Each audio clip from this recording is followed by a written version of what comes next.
अच्छा, last time हमने topic start किया हुआ था sources of organic compound. Sources of organic compound, organic compound के सोर्स के कहाँ कहाँ से ऑर्गेनिक कंपाउंड हासिल किया जाता है। प्लांट्स को हमने एक्सप्लेन कर लिया था कि प्लांट जब फोटोसिंथेसिस करते हैं जो ग्लूकोज बनती है वो ऑर्गेनिक कंपाउंड का सोर्स है।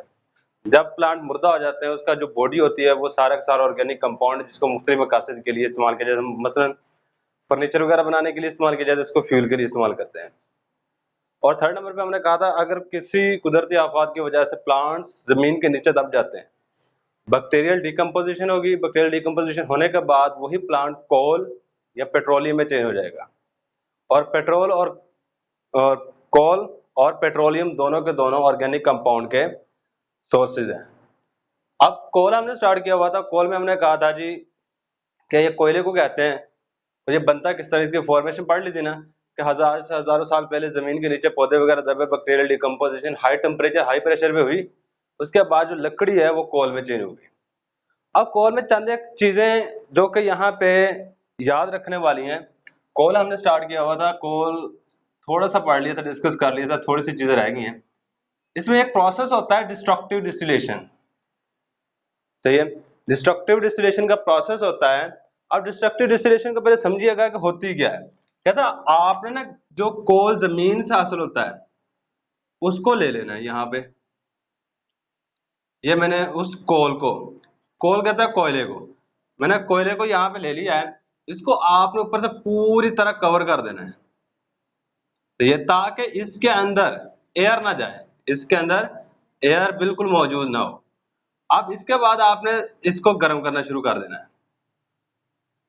अब इस प्रोसेस को कि एयर की गैर मौजूदगी में कोयले को गर्म करना हाई टेम्परेचर पे, इसको डिस्ट्रक्टिव डिस्टिलेशन कहते हैं। डिस्ट्रक्टिव कहते हैं तबाह कर देना, सही, किसी चीज की शक्ल को बिगाड़ देना, सही। डिस्ट्रक्टिव डिस्टिलेशन लिखें, ये एक टर्म है, ये बाद दफा डेफिनेशन आ सकती है। डिस्ट्रक्टिव डिस्टिलेशन, डिस्टिलेशन ये हमारे पास नेक्स्ट टर्म है। डिस्ट्रक्टिव डिस्टिलेशन क्या है कि heating of coal at high temperature in the absence of oxygen is called destructive distillation. Heating of coal,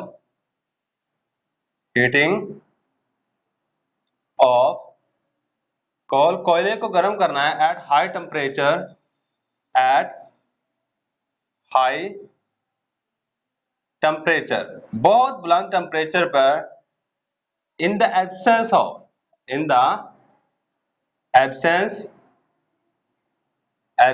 of air या फिर आप यहाँ पे ऑक्सीजन भी कह सकते हैं। Oxygen is called destructive distillation. इस तरीकेकार को, इस प्रोसेस को हम डिस्ट्रक्टिव डिस्टिलेशन कहते हैं। अच्छा, एक क्वेश्चन है कि जी हम यहाँ पे एयर क्यों नहीं भेजते कोयले को गर्म करते वक्त, आग लग जाएगी। सिंपल सी बात है जी, हम वहां से डिस्ट्रक्टिव डिस्टिलेशन करके मुख्तलिफ कंपाउंड बनाना चाहते हैं। या आपने 10th क्लास में पढ़े होंगे, जब कोयले की डिस्ट्रक्टिव डिस्टिलेशन करते हैं तो कोल तार बनती है, कोल गैस बनती है, कोक बनती है, अमोनिकल लिक्विड बनता है। ये 4 कंपोनेंट बनते हैं। तो ये हर एक 4 कंपोनेंट्स हैं, उनसे मुख्तलिफ आगे जो कोल तार होती है उसके अंदर कहता है तकरीबन 200 ऑर्गेनिक कंपाउंड होते हैं कोल तार के अंदर। और वो जो ऑर्गेनिक कंपाउंड वो पेंट्स बनाने के लिए इस्तेमाल होते हैं, कॉस्मेटिक्स बनाने के लिए इस्तेमाल होते हैं, और बहुत सारी दूसरी चीजें बनाने के लिए इस्तेमाल हो रहे होते हैं। तो इसलिए हम इसको हीट करते वक्त ये ध्यान रखते हैं कि एयर ना पहुंचे किसी तरीके से। अगर एयर पहुंची कोयले को, उसको तो आग लग जाएगी हाई टेम्परेचर पे। इस वजह से हम इसको एयर की गैर मौजूदगी में गर्म करते हैं। अब ये बात तो हमने कर ली। अब इसकी डिस्ट्रक्टिव डिस्टिलेशन से कौन कौन से कंपोनेंट बनते हैं ये बात हमने लिखनी है। On the destructive distillation of on the destructive distillation, destructive distillation पर of coal following components are form. ये मुदरजा जल कंपोनेंट बन रहे होते हैं। Following components are form. वो कौन कौन से हो सकते हैं? आर फॉर्म पहले नंबर पे कॉल गैस बनेगी, फिर बनती है कॉल तार, बनती है कॉल तार। Ammoniacal liquor, ammoniacal liquor, ammoniacal liquor को हम यूज करते हैं फर्टिलाइजर बनाने के लिए। अमोनिकल लीकर को हम फर्टिलाइजर बनाने के लिए इस्तेमाल करते हैं। अमोनिकल लीकर का अगर रिएक्शन करवा देते हैं हम सल्फ्यूरिक एसिड के साथ और अमोनियम फॉस्फेट या सल्फेट वगैरह खाद्य बनाने के लिए इस्तेमाल किया जाता है अमोनिकल लीकर को। और लास्ट में आ जाता है कोक। कोक ऐसे ही कह लें कि जिस तरह आखिर में कोई रेजिड्यू बच जाता है ना, जो चीज बची खुची होती है, ये इसका बचा खुचा मवाद है।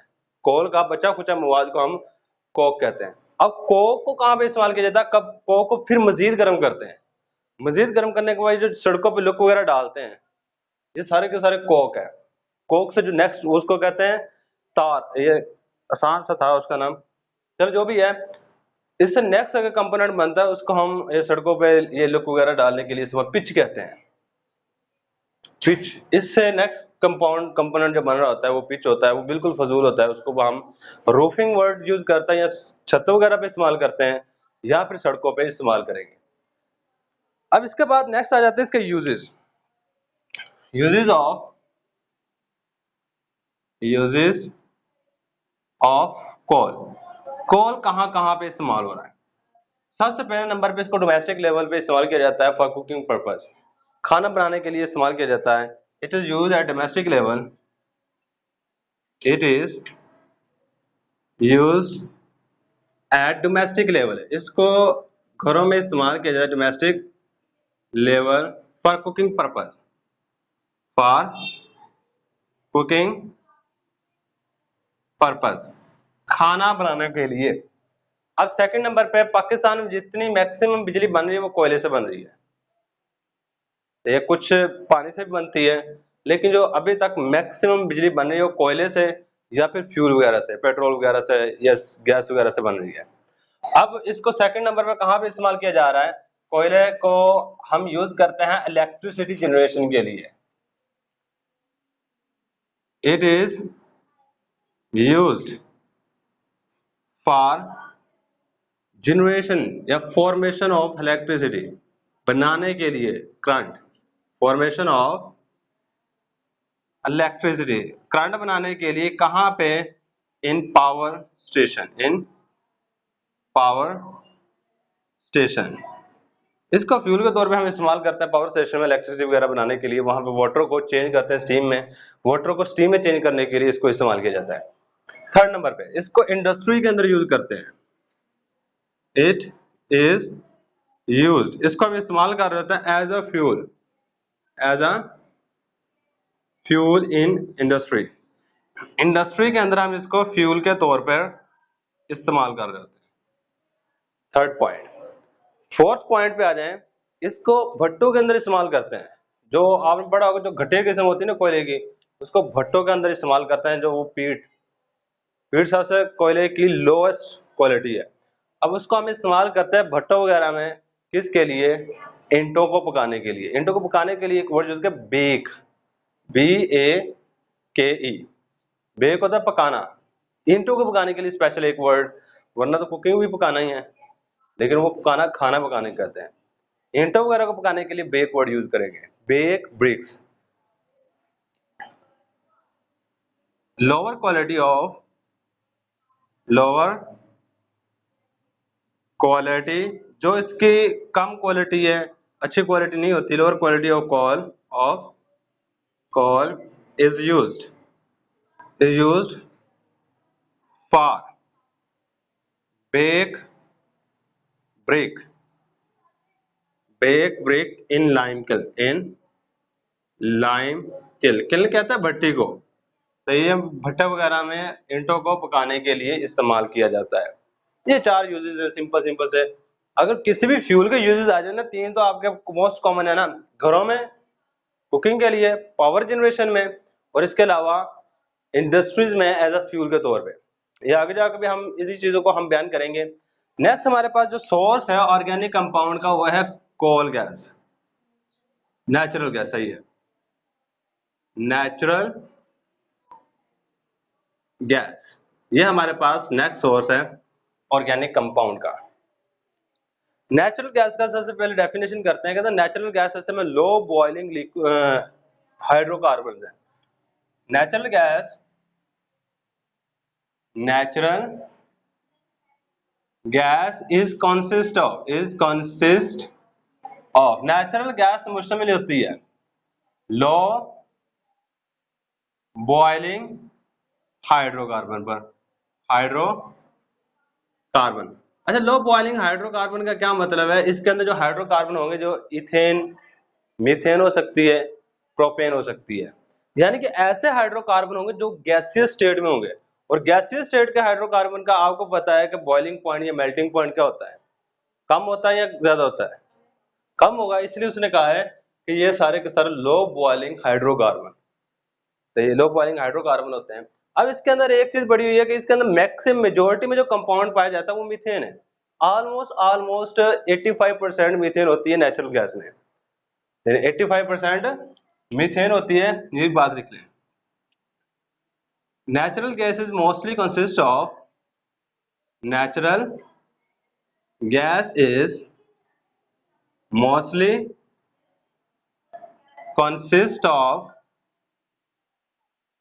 ये ज्यादातर मुश्तमिल होती है, mostly consist of methane, which is, जो के है, विच इज 85%, जो कि ऑलमोस्ट 85% है। अच्छा मीथेन के अलावा 85% तो मीथेन होगी, बाकी कंपोनेंट कौन से होते हैं? बाकी कंपोनेंट इसके अंदर में भी इथेन हो, प्रोपेन हो, ब्यूटेन हो, ये वाली चीजें हमारे पास नेचुरल गैस में मीथेन के अलावा पाई जाती है। अदर कंपोनेंट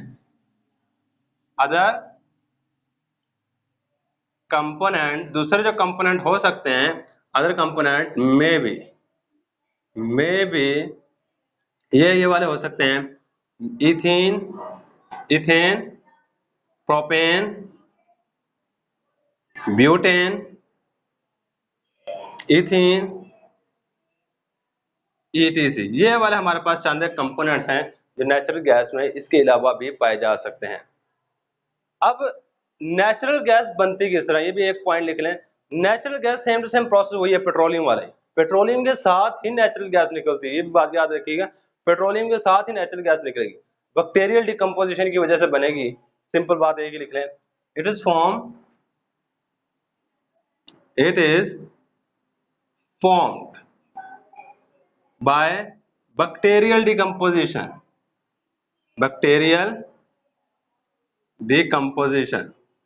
अच्छा मैं भी आपकी बुक के अंदर बैक्टीरियल डिकम्पोजिशन की वजह से की जगह पर बायोलॉजिकल रिएक्शंस लिखे हों कि बायोलॉजिकल रिएक्शंस की वजह से बनती है। अब बैक्टीरिया क्या है? जिंदा है, जिंदा जानदार की वजह से ये चेंज हो रहे हैं, इसलिए हम यहाँ पे बायोलॉजिकल, तो ये bio mean life, biological reactions भी लिख सकते हैं, इसमें कोई फर्क नहीं है। अगर आप बैक्टीरियल डिकम्पोजिशन लिखना है या बायोलॉजिकल रिएक्शंस लिखते हैं, कोई फर्क नहीं है। नेक्स्ट वही है जी, हमने नेचुरल गैस के क्या करने हैं, यूजेस, ये कहाँ कहाँ पे इस्तेमाल कर रहे हैं नेचुरल गैस को। सिंपल से चंद एक यूजेस हैं। सबसे पहला, इसको हम गाड़ियों में एज ए CNG के तौर पे इस्तेमाल करते हैं। किसके तौर पे? CNG के तौर पे। It is used as a fuel, इसको फ्यूल के तौर पे इस्तेमाल किया जाता है इन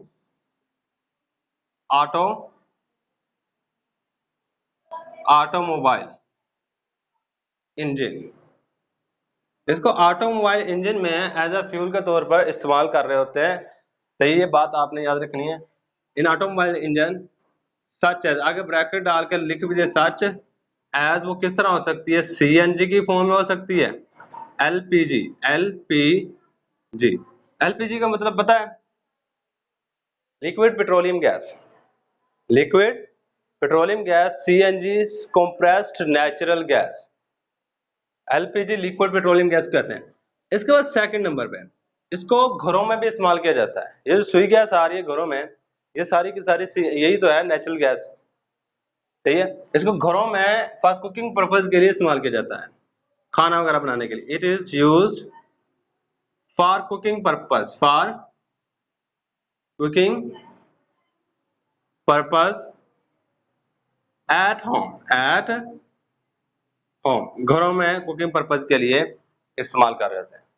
अब इसको इलेक्ट्रिसिटी बनाने के लिए भी इस्तेमाल किया जाता है, गैस को पावर जनरेशन में। इट इज आल्सो यूज्ड, इसको मजीद इस्तेमाल किया जाता है, also used in power generation, in power generation यानी इलेक्ट्रिसिटी वगैरह बनाने के लिए जनरेशन। और लास्ट वाली चीज है जी, इसको इंडस्ट्री वगैरह में एज अ फ्यूल के तौर पे इस्तेमाल किया जाता है। It is used, it is used as a fuel, as a fuel, as fuel in industries, in industries. इसको इंडस्ट्रीज के अंदर फ्यूल वगैरह बनाने के लिए भी हम इस्तेमाल कर रहे होते हैं। ये हमारे पास चंद एक नेचुरल गैसेस के यूजेस हैं। अब इसके बाद लास्ट वाली चीज रह गई है पेट्रोलियम। क्या पेट्रोलियम वगैरह को हम कहाँ कहाँ पे इस्तेमाल करते हैं, वो किस तरह बनता है, उसके चंद एक फ्रैक्शंस के नेम याद रखने पड़ेंगे। उसमें जिस तरह हमने कोल वगैरह की कही है, सेम काम तकरीबन तकरीबन वहां पे भी है कुछ हद तक। नोट है, ये नोट कर लिए।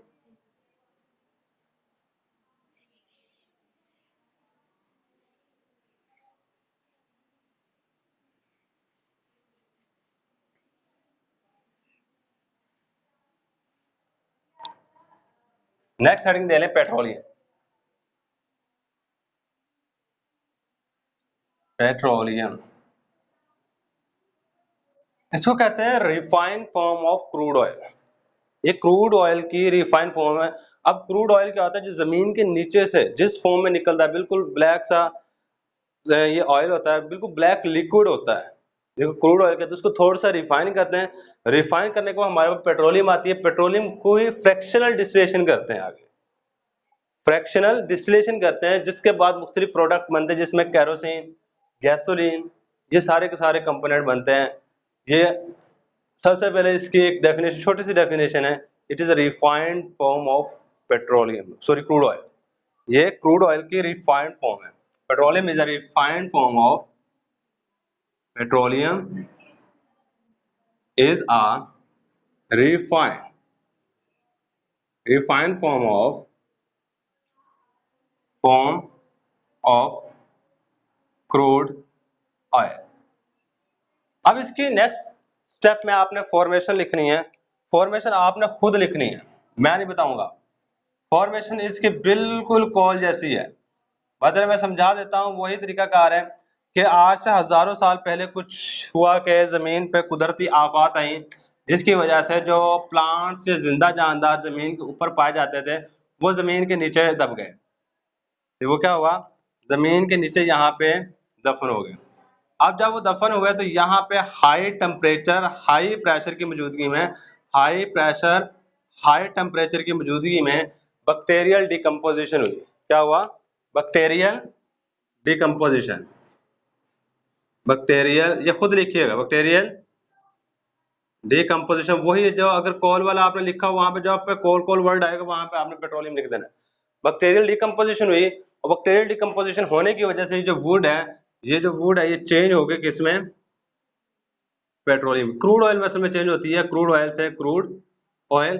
और क्रूड ऑयल को रिफाइन करते हैं, रिफाइन करके हम पेट्रोलियम ले लेते हैं। क्या कहते हैं, पेट्रोलियम निकाल लेते हैं। आगे पेट्रोलियम की करते हैं फ्रैक्शनल डिस्टिलेशन, फ्रैक्शनल डिस्टिलेशन करते हैं।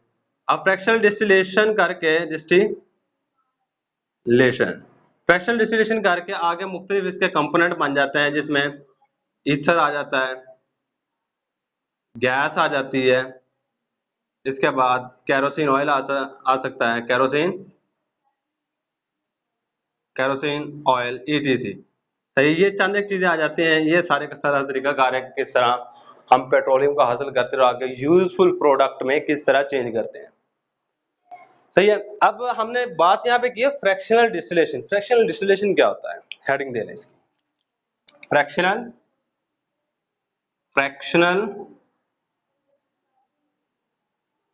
डिस्टिलेशन,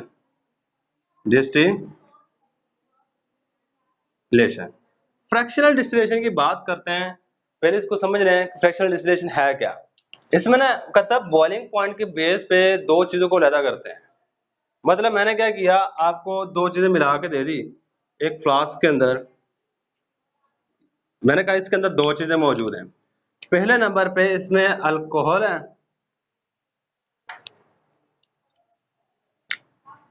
पहले नंबर पे इसमें अल्कोहल है और सेकंड नंबर पे इसमें वाटर है। तो ये दो चीजें इसमें, पहले नंबर पे H2O और सेकंड नंबर पे अल्कोहल है। अल्कोहल जो है ये इसका आमतौर पे बॉइलिंग पॉइंट होता है 78 डिग्री सेल्सियस। वाटर का बॉइलिंग पॉइंट आपको पता ही है 100 डिग्री सेल्सियस। ये बॉइलिंग पॉइंट का डिफरेंस आ रहा है दोनों में।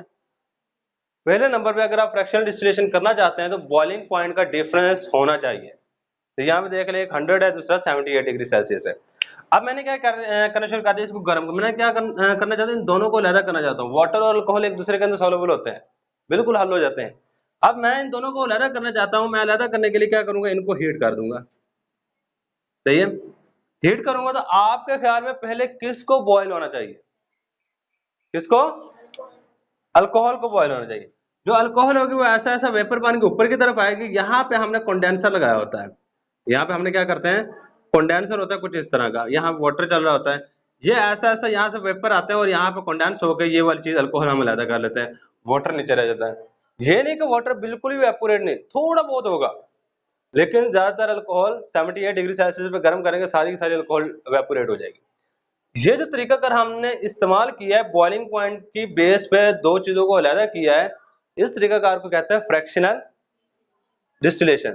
फ्रैक्शन का आपको पता ही है, यानी कि जिसमें कोई फर्क हो, पॉइंट्स वगैरह में जो वैल्यूज आ रही हो, ठीक है, इसको अगर आप ऊपर नीचे रख के डिवाइड करेंगे तो इसमें कुछ ना कुछ फर्क आएगा। सही है, अब डेफिनेशन करते हैं फ्रैक्शनल डिस्टिलेशन की। द प्रोसेस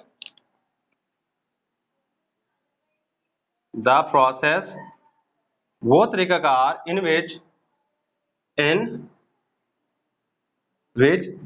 वो तरीकाकार जिसमें कंपोनेंट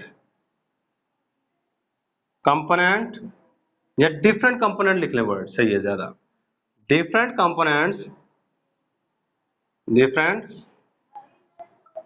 कंपोनेंट्स मुख्तलिफ different components, the process in which different components are separated, इनको अलग किया जाता है in a liquid substance, in a liquid. देखना ये दोनों चीजें कौन सी थी, लिक्विड, अल्कोहल भी लिक्विड है और H2O भी लिक्विड है। अगर कोई सॉलिड हो उसको गर्म करें, फिर उसको अलग करना चाहते हैं, उसके लिए हम करते हैं डिस्ट्रक्टिव डिस्टिलेशन, उसके लिए हम डिस्ट्रक्टिव डिस्टिलेशन करते हैं। फ्रैक्शनल डिस्टिलेशन लिक्विड के लिए है, वहां पे भी बॉइलिंग पॉइंट की बेस पे चीजें अलग होती हैं, यहाँ पे भी बॉइलिंग पॉइंट की बेस पर ही चीजें अलग होंगी। सही है, the process in which different components are separated in liquid on the basis of